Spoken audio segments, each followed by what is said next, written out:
എല്ലാവർക്കും white zone ഫുട്ബോളിന്റെ മറ്റൊരു വീഡിയോയിലേക്ക് സ്വാഗതം. ഈ ഒരു വീഡിയോയിൽ നമ്മൾ നോക്കാനായിട്ട് പോകുന്നത് റയൽ മാഡ്രിഡിന്റെ സെന്റർ ബാക്ക് ടാർഗറ്റ്സിനെ കുറിച്ചിട്ടാണ്. അല്ലാന്നുണ്ടെങ്കിൽ ഇപ്പോൾ റയൽ മാഡ്രിഡ് ഇങ്ങാണ്ട് ലിങ്ക് വരുന്ന രണ്ട് പ്ലേയേഴ്സ് ഉണ്ട്, സെന്റർ ബാക്ക് പൊസിഷൻ കളിക്കുന്ന രണ്ട് പ്ലേയേഴ്സ് ഉണ്ട്. ഈ രണ്ട് പ്ലേയേഴ്സിന്റെയും ഒരു പ്രത്യേകത എന്ന് പറയുന്നത് രണ്ടും 30+ ഏജ് ആണ്.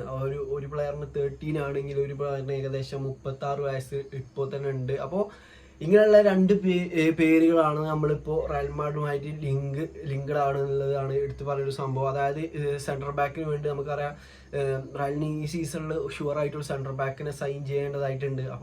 അപ്പോൾ ആ ഒരു ഇതിലേക്ക് റയൽ പരിഗണിക്കുന്നുണ്ട് എന്നുള്ളത് ഇപ്പോൾ വരുന്ന റൂമറുകൾ അനുസരിച്ച് പറയുകയാണെന്നുണ്ടെങ്കിൽ ഇത് വെറും റൂമറാണ്. അതായത് ഒരു സ്പെഷ്യലൈസ് ചെയ്ത ജേർണലിസ്റ്റോ നമുക്ക് ട്രൂ ആയിട്ട് വിശ്വസിക്കാൻ പറ്റുള്ള ഒരു ഇതുമില്ല. അത് കുറേ മീഡിയകൾ റിപ്പോർട്ട് ചെയ്ത ബേസിലാണ് ഞാനിവിടെ പറയുന്നത്. അപ്പോൾ അത്ര ഇതാക്കി എടുക്കണ്ട.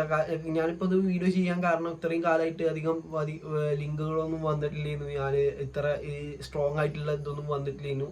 ചെറിയൊരു റൂമർ ഇപ്പോൾ ഇങ്ങനെ പരക്കൽ തുടങ്ങിയിരിക്കുന്നത്, അതാണ് പറയുന്നത്. അപ്പോൾ രണ്ട് ടാർഗറ്റ് എന്ന് പറയുന്നത്, ഒന്ന് കഴിഞ്ഞ വർഷം ബൊറൂസിയ ഡോർട്ട്മുണ്ടിന് വേണ്ടി ഫൈനൽ വരെ എത്തിച്ച ആ ഒരു മാക്സ് ഹമ്മൽസ് എന്ന് പറയുന്ന സെൻട്രൽ ബാക്കാണ്. നമുക്കറിയാം അത്യാവശ്യം ഏജ് ഉണ്ടെന്നുണ്ടെങ്കിൽ പോലും നല്ലൊരു ഫോമിലായിരുന്നു കഴിഞ്ഞ വർഷം മൂപ്പര് കളിച്ചിട്ടുണ്ടായിരുന്നു. അപ്പോൾ ഈ വർഷം മൂപ്പര് ഒരു സീസണൊക്കെ റൺ ചെയ്യിപ്പിക്കാനുള്ളത് എന്തായാലും ഉണ്ടാവുമെന്നാണ് എനിക്ക് തോന്നുന്നത്. പിന്നെ മറ്റൊരു ടാർഗറ്റ് എന്ന് പറയുന്നത് മറ്റൊരു യൂറോപ്യൻ ഫൈനൽ കളിച്ചിട്ടുള്ള ആ ഒരു സ്പെയിനിന് വേണ്ടി കളിച്ചിട്ടുള്ള ലപ്പോർട്ടയാണ്. ഇപ്പോൾ അൽ നസറിലാണ്, ഫോർമർ സിറ്റി പ്ലെയർ ആണ്. അപ്പോൾ കഴിഞ്ഞ സീസണിലാണ് ഈ ഒരു സിറ്റിയിൽ നിന്ന് അൽ നസറിലേക്ക് ഈ ഒരു ഐമറിക് ലപ്പോർട്ട് മൂവ് നടത്തിയിട്ടുണ്ടായിരുന്നു. അപ്പോൾ അതിനുശേഷം ഇപ്പോൾ അദ്ദേഹം അൽ നസറിന് വേണ്ടി എനിക്ക് തോന്നുന്നു ഒരു കപ്പ് അടിച്ചു തോന്നുന്നു. അതുപോലെ തന്നെ യൂറോ കപ്പിൽ ചാമ്പ്യൻ ആയിട്ടുണ്ട്. അപ്പം മൂപ്പരെ കാര്യം എടുത്തു നോക്കുകയാണെങ്കിലും നല്ലൊരു സെൻട്രൽ ബാക്ക് തന്നെയാണ്.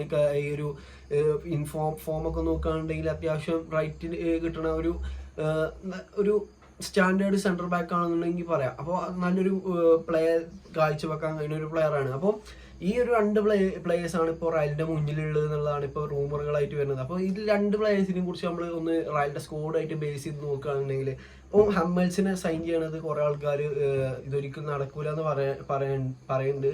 അപ്പോൾ റയൽ മാഡ്രിഡ് അതിങ്ങനെ 35+ ഏജിലെ പ്ലെയറിനെ ഒന്നും അധികം സൈൻ ചെയ്യാൻ ശ്രമിക്കലില്ല എന്നുള്ളത് നമുക്ക് അറിയാം. പക്ഷേ ഇതിൽ ഞാൻ എടുത്ത് പറയുന്ന ഒരു സംഭവം എന്ന് പറയുന്നത് 36 വയസ്സാണ് ഹമ്മൽസിന്റെ പ്രായം. അപ്പം ഒരു സീസൺ നമുക്കറിയാം, കഴിഞ്ഞ സീസണിൽ ഹമ്മൽസ് ഒക്കെ അത്രയും നല്ല മികവിൽ കളിച്ചിട്ടാണ് ബൊറൂസിയ ഡോർട്ട്മുണ്ട് അന്ന് ഫൈനലിൽ വരെ എത്തിയത്. അപ്പോൾ അങ്ങനെ നല്ലൊരു ഫോമിൽ കളിച്ചുകൊണ്ടിരിക്കുന്ന ഒരു പ്ലെയർ തന്നെയാണ്. അപ്പോൾ കഴിഞ്ഞ സീസൺ ആയിരുന്നു ബൊറൂസിയത്തെ ഹമ്മൽസിന്റെ ലാസ്റ്റത്തെ സീസൺ. പക്ഷേ ഇൻഫോമിലുള്ള ഒരു സെൻട്രൽ ബാക്കാണ്. അത്ര ഏജ് ഉണ്ടെങ്കിൽ പോലും ഇൻഫോമിലുള്ള ഒരു സെൻട്രൽ ബാക്കാണ്. അപ്പോൾ ഒരു സീസണൊക്കെ എനിക്ക് തോന്നുന്നു ഈ ഒരു മിഡ് നവംബറിലോ അല്ലെങ്കിൽ ഡിസംബർ മാസത്തിലൊക്കെ തന്നെ ഡേവിഡ് അലബ തിരിച്ചു വരാനുള്ള ചാൻസ് ഉണ്ട് എന്നാണ് ഇപ്പോൾ പുതിയതായിട്ട് റിപ്പോർട്ടുകൾ കാണുന്നത്. അപ്പോൾ തീർച്ചയായിട്ടും ഡേവിഡ് അലബ തിരിച്ചു വന്നാൽ ഈ ഒരു നമുക്കറിയാം ഒരു ഇത്രയും ഏജിലൊരു ആൾക്ക് ട്രസ്റ്റ് കൊടുക്കേണ്ട ആവശ്യമുണ്ട് എന്നുള്ളത്. അതുകൊണ്ട് തന്നെ ഡേവിഡ് അലബ